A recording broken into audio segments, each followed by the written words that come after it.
走最深的海洋，到那最高高的山，万物都告诉我，神是爱。欢迎收听迦南之声。平安，欢迎收听迦南之声，我是刘应叶牧师。3月18日，我们与你的距离，我们要读的经文记载在约伯记41章到42章。RPG 我们要祷告的经句记载在约伯记42章5节。从前我听别人谈论你，现在我亲眼看到你。现在很夯的 Chat GPT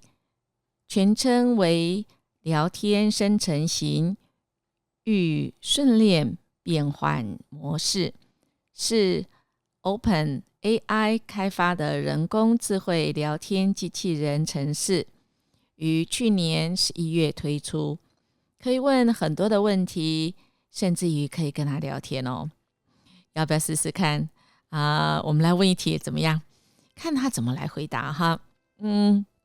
我们用中文也可以哈。我们可以说亲眼见上帝的故事。他很快就会哒哒哒哒哒哒哒出现，他怎么回应呢？很抱歉，我只是一个人工智能，没有亲身经历和感知能力，因此无法分享亲眼见上帝的故事。上帝是一个非常主观和个人化的信仰和概念，每个人的体验和理解都可能不同。如果您对这方面有兴趣，我建议你去阅读一些与上帝体验相关的书籍，或者找到有类似经验的人进行交流。AI 人工智慧真的蛮厉害的哈，但是它再怎么厉害都没有办法来跟我们聊亲眼见上帝，因为他没有办法经历所以亲爱的弟兄姐妹我们是按照神的形象所造的，那 AI 不是所以我们还是找我们的上帝来聊聊吧我们的上帝其实很乐意跟我们聊。我们从今天最后其实就谈到约伯到最后的时候，他其实一开始就是从约伯开始，他就有一个苦难接着一个苦难，到最后他真的是我们昨天有来看到他其实已经不敢对上帝说什么了从他一直要叫上帝说你出来啊，菜供结果这个上帝一出来而已，他这个嘴巴捂着再也不敢说那今天我们要看到其实经文来到了神，其实他继续第二次来发言。对约伯来说什么呢？其实约伯一直希望得到的答案那神就责备了约伯首先神说40章昨天说，你岂可废弃我所拟定的？岂可定我有罪，好显自己为义呢？那废弃这个字是有误解的意思拟定是神的公义。换句话说，神知道约伯误解了他的公义，企图用人的公义来解释自己受苦的情况。但是约伯先前并不明白这世界的秩序并会围绕着人的眼光打转，而是完全依据神的构想而设计的所以我们真的是要更的谦卑我们还是以基督的心为心。继续第二第三项主也来指责是彼此关联的分别是他指出约伯定神有罪，好显出自己是义人。约伯认为自己是无辜受苦，因此他认定神是一个义人受苦。这样的想法明显是错误了所以神问了约伯3个问题来反驳约伯的自以为义。首先呢，神就问约伯，难道他有如神的膀臂吗？可以在这世上伸展如神的大能吗？约伯当然没有啊。那神就问约伯的第二个问题，你像神一样有荣耀、庄严、尊荣和威严吗？约伯当然也没有啊。神就问约伯第三个问题，你可以执行公义的审判吗？你可以制服所有骄傲的人吗？如果可以的话，神就相信约伯可以自己救自己。当然了，约伯也做不到的。从这三个问题的答案，我们看到的事实是，约伯与人不是处在同等的位置，也就是约伯明白自己是神所造的，而不是神。因此约伯凭什么来指导神该如何治理这个物质世界呢？自然约伯也不能凭着有限的道德尺度和因果报应观来指引神的公义。最后神启示约伯观看他所造的两个异兽，一个是河马，另外一个是鳄鱼。那经文中所指的河马跟鳄鱼不是我们现在所看的这个而是很古时候啦那时候他们所熟悉的这个神话里的怪兽在古时候呢，这个怪兽都是动乱的代表，然而却都能够降服在神的主权，听从神。神就带领约伯观看河马和鳄鱼，目的就是希望约伯可以意识到，连人都惧怕并无法降服的这个巨兽都是属于神，都是在神的掌管。约伯如今深受这个苦难风暴的时候，难道神没有神的掌管吗？难道约伯在苦难中就不再属于神，或神就不关心他了吗？所以这一连串的神用大自然再次来回应神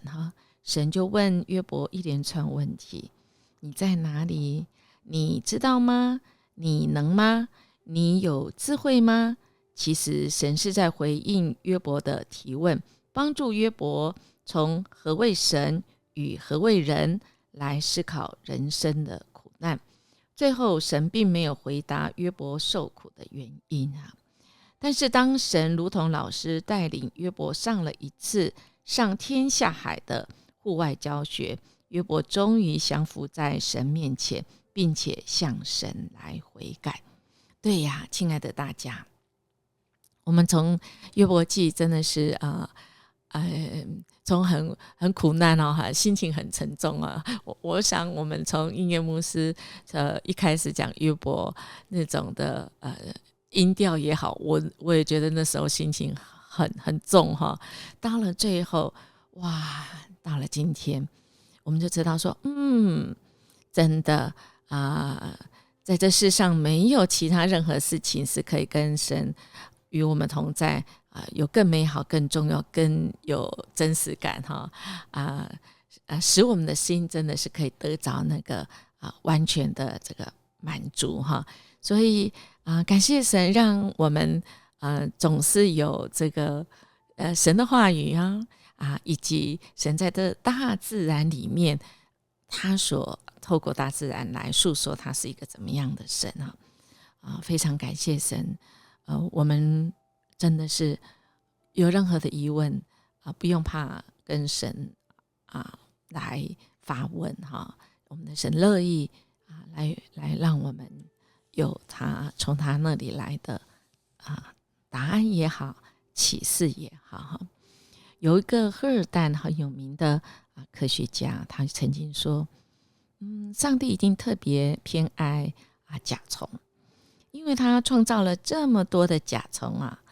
物种数量非常多只是多样性的一个指标而已很多很多，那只是一个更完全的说法应该是上帝一定非常热爱生命，因为他造了一个生机盎然的地球赫尔但呢又说，生物界的标志就是美丽、悲剧与无止境的诡异。美丽带领我们走向赞叹，悲剧则透过不断的重生得到救赎。无止境的诡异引导我们进入神圣的领域。生物学家带来许多的怀疑，那么我们是会怀疑，但神要透过我们的怀疑来使我们